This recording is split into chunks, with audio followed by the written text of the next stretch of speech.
I just washed my hair. We're good. Can't do a thing with it. Right.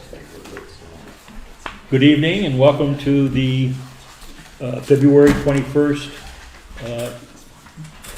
board meeting of the Putnam County Industrial Development Agency. And so we'll do a quick roll call. I'm Bill Nelk, the chairman. Ed Cook is here, he's vice chair. Ben Shea is here, he's our treasurer. Joe Downey is here, our secretary. Simon Carey, in the corner. Mike Carlson is absent. And A.B. O'Brien. With us tonight also are our chief financial officer, Mike Lewis, and our consultant, compliance consultant, Terry Waveda. And Mike Stevenson is doing the honors for recording us, keeping us recorded. We also have legal counsel is Dan Birmingham is here, and also legal counsel is Mike Ligori. And also visiting us are Anthony Veneziano, Dan Tartaglia, Harold Lepler, Richard Filasky, and Bob Schenkel. Did I get everybody? Okay. First thing we're going to do is, we're still working on getting the minutes formatted correctly. We haven't gotten them done yet, but we do have minutes from the public hearings that we've had. And the first one we talked about last meeting is the one we had for Ace Endico. I believe we approved that or talked about it, but that was covered. That was on, okay, pay attention, David. So Bill, just a point of order. Yeah. So are we gonna continue to table the minutes until the format is Yes, corrected? yeah, let's, So I'll make a motion to table the minutes until the format is approved and then post them. Second. Seconded by Joe Downey. All in favor? Aye. Thank you. Okay. Right. The public hearing that we had for the Braemar living in Carmel, we had that on February 9th at the Carmel Town Hall. And I was in attendance with our attorney, Mike Ligori, and then Mike Stevenson also recorded that, and we were it.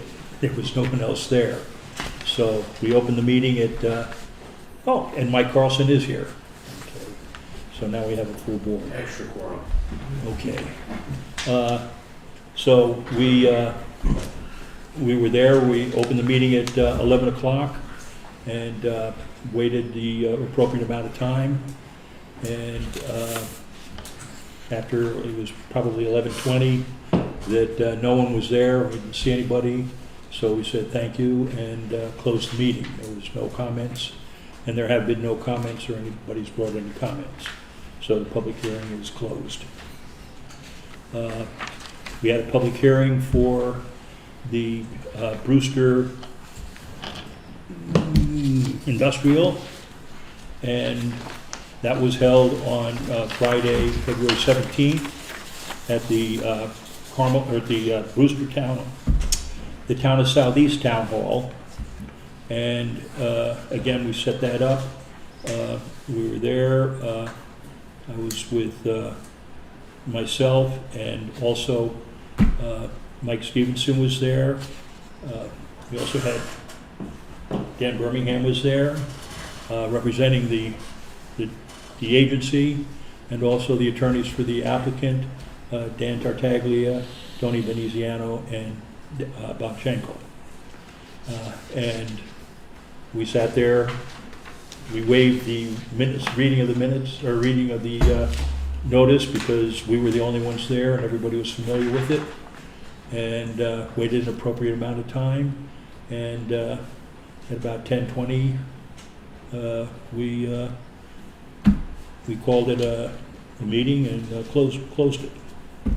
And that was that. However, while we were holding that meeting, I received an email from the Assistant Superintendent of Schools at Brewster Central School District, saying that they were concerned about the pilot agreement because their current policy does not allow a pilot of anything outside of the normal 435. Did I get the number right, Terry?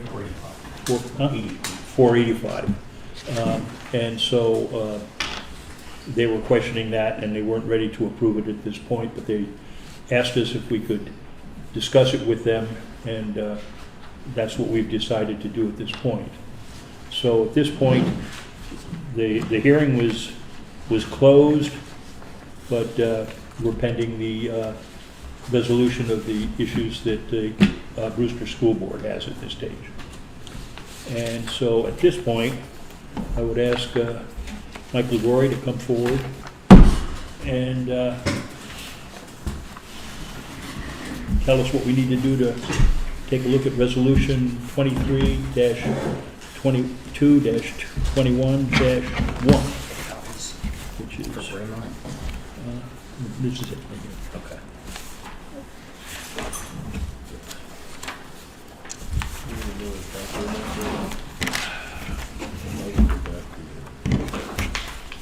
These are the, I don't think I did. I think I gave it to Dan. Should we go make some copies? Huh? I didn't bring additional copies. We've got 3 copies. You got so. it. I mean, I just want. No, that's great. It's on. I just want to review it while we go through it. This is the You got the Brewster Industrial. No, that's Brewster Industrial. Wrong one. Joe, do you have a different Those one? are copies? Huh? Are those Is our this the copies only of copy it? you have? No, Yeah, these are, no, these are, When you're done with it, I'll like Well, see. these are Brewster copies, Industrial. these are Brewster Industrial, so. So you know, So I'm looking- why don't you do Brewster Industrial? This is, No, No, we can't. oh, Brewster Industrial's right here. No, I got that. That's what this, oh, this is Braymore, this is. somebody's got one for 23-20. Here, okay, here it is. Oh, this is 23-21. That's the one you need? That's Okay. the one. That's what you need. Take that back. This, Can I have this is for the next group. This is not in the next group. That's why I sent them to you guys. Good evening. Okay. So we have before us the proposed approval resolution for Braemar.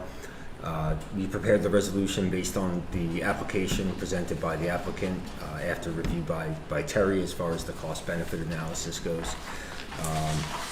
I guess first we'll just ask if you guys had a chance to take a look at it online. We had circulated an email to Bill and to Terry with that.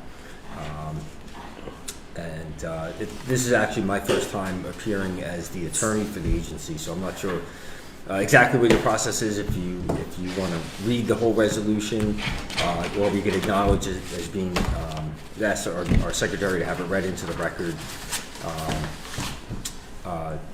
which is okay as well. We could certainly do that, and I can go through the whereases as far as the jobs presented and the amount of Yes, benefits. yeah, if you- just a quick synopsis of, Okay, so you have an application before you for the Braemar Senior Project, which is over at 40 Seminary Hill Road in Carmel. It's an assisted living facility. It is intended to have 152 beds. Approximately 76 permanent jobs will be created. You'll have 63 full-time, 13 part-time jobs. It's anticipated that the construction costs for the project, for purposes of benefits, you have a traditional straight lease transaction here. The property will be leased to the agency. It'll be subleased back to the applicant. It would be subleased to the applicant's operating company. And that's the process that the agency is familiar with. It's identical to what you guys have done previously. I was actually the attorney for the Ace Indigo transaction on the applicant side. That's what we did in that transaction. And so for what is proposed, as far as the granting of benefits, you have a proposed sales tax exemption. in the amount not to exceed $1,787,645, which is the anticipated savings of sales tax on construction in the amount of construction materials in the amount of $21,332,280. And that's consistent with the application that was submitted to the board. You'll have a pilot on the project in the traditional business tax exemption amounts, which decrease. They start at 50% year one, decrease 5% each year, consistent with your what you guys have approved on prior projects. And an exemption on this project for mortgage tax.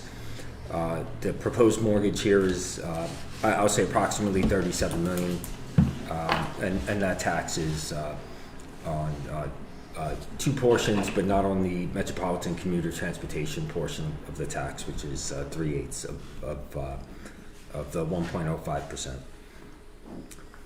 The resolution will list all the documents that the agency will be entering into or requiring from the applicant and the lender on the project. We've attached the recapture policy